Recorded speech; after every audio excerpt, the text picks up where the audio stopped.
Kochi Kalamassery Rajagiri indoor സ്റ്റേഡിയത്തിൽ all Kerala karate championship സംഘടിപ്പിച്ചു. ഇന്ന് രാവിലെ 8 മണി മുതൽ വൈകിട്ട് 6 മണി വരെയാണ് ഇന്ത്യയിലെ വിവിധയിടങ്ങളിൽ നിന്നുള്ള കുട്ടികളെ സംഘടിപ്പിച്ചുകൊണ്ട് ചാമ്പ്യൻഷിപ്പ് നടത്തിയത്. കുട്ടികളിൽ കാര്യക്ഷമതയും ഐക്യവും വർദ്ധിപ്പിക്കണമെന്ന ലക്ഷ്യവുമായാണ് ബുഡോ കപ്പ് സംഘടിപ്പിച്ചിരിക്കുന്നത്. പ്രതിഭാധനരായ കുട്ടികളാണ് ബുഡോ കപ്പ് ചാമ്പ്യൻഷിപ്പിൽ പങ്കെടുത്തത്. മത്സരത്തിൽ വിജയിച്ച കുട്ടികൾക്ക് ട്രോഫിയും സർട്ടിഫിക്കറ്റും സമ്മാനിച്ചു.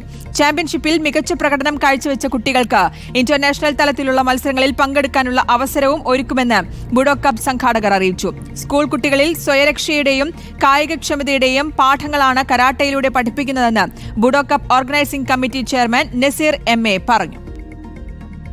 ഇപ്പോഴത്തെ പുതിയ കുട്ടികൾക്ക് നോർമലി അവർ ഹൈപ്പറായിട്ടുള്ള കുട്ടികളാണ് ഏറ്റവും കൂടുതലുള്ളത്.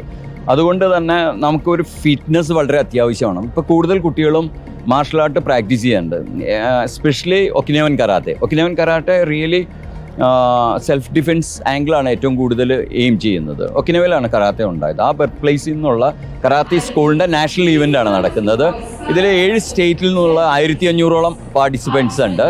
ഏതെങ്കിലും ഒരു ആർട്ട് കുട്ടികൾക്ക് വേണം. അതുകൊണ്ട് തന്നെ ഞാൻ റെക്കമെൻഡ് ചെയ്യുന്ന മാർഷൽ ആർട്ടാണ്. ലോകത്തെ ഏറ്റവും കാമായിട്ടുള്ള ജനത ജാപ്പനീസാണ്.